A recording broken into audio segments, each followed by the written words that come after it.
The sun hung high and merciless over the endless plains, pouring heat onto the dry earth until the savanna shimmered like a sea of dull gold.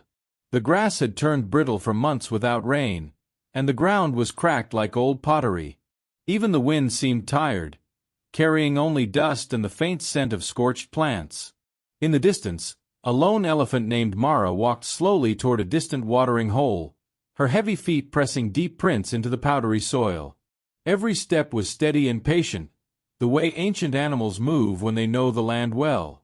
Suddenly, Mara stopped. Just ahead of her stood two tiny lion cubs. They were small enough that their legs still looked too thin for their bodies, their golden fur dusty and ruffled by the harsh wind.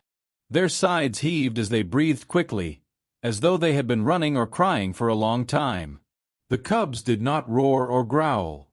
Instead, they looked up at the towering elephant with wide, frightened eyes. One of them rose unsteadily on its hind legs, pressing its small front paws together in a strange, pleading gesture. The other cub stayed close beside it, trembling slightly. For a moment, the massive elephant and the tiny cubs simply stared at each other under the blinding sky. Then the cubs turned and looked behind them, glancing back at Mara as if asking her to follow. They began to shuffle forward through a patch of broken brush where branches snapped under their tiny feet. Mara hesitated only a second before stepping after them, curious and strangely concerned. The air near the bushes carried a sharp smell of fresh sap mixed with dust. When Mara reached the clearing, she understood immediately. A large acacia tree had fallen during a recent storm. Its thick trunk and tangled branches lay across the ground like a barricade. Beneath the heavy wood, a lioness named Sira struggled weakly.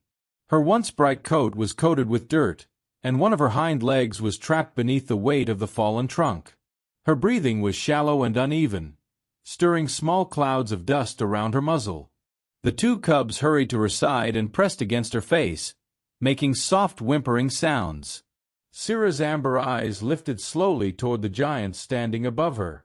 There was no anger in those eyes, no threat, only pain and a quiet waiting. One of the cubs turned back to Mara and again rose shakily on its hind legs, paws pressed together as if begging for help. The sight seemed almost impossible in the silent wilderness. Mara lowered her massive head, her long trunk stretching gently toward the tiny creature.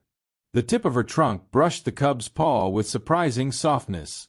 For a heartbeat, the entire savanna felt still, as though the land itself were watching.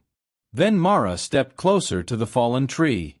She planted her feet firmly into the cracked ground, drawing a deep rumbling breath. Her powerful trunk wrapped around the thick trunk of the acacia. Slowly, carefully, she began to lift. The wood groaned as it shifted. Dust poured down through the bright sunlight while branches snapped and scraped against each other. Sira released a low, broken sound, not a growl but something closer to relief. As the heavy trunk rose higher, the crushing pressure on her leg eased. The cubs pressed close against her body, their small tails flicking nervously. With one final effort, Mara lifted the trunk just enough for the lioness to pull herself free. Sira dragged her injured leg out from beneath the tree and collapsed onto the ground, exhausted but alive. For a moment, none of the animals moved. The lioness lay still, catching her breath, while the cubs curled tightly beside her. Then Sira slowly lifted her head and looked up at the enormous elephant. Their eyes met across the dusty clearing. There were no sounds, no gestures, only a quiet understanding that seemed to pass between them. Mara released the tree and stepped back.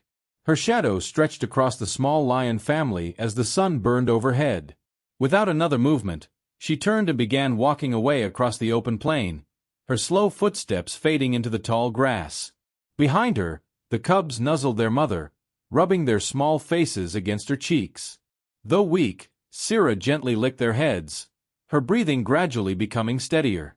Before settling down again, she lifted her gaze once more toward the distant figure of the elephant disappearing into the golden horizon. The savanna returned to its silence, the wind moving softly through the dry grass as if carrying the memory of what had happened there.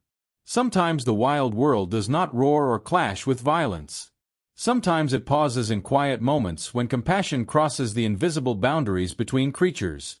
If this story moved you, take a moment to like, share, and subscribe so you can discover more remarkable stories of nature and the unexpected kindness that can appear even in the harshest places.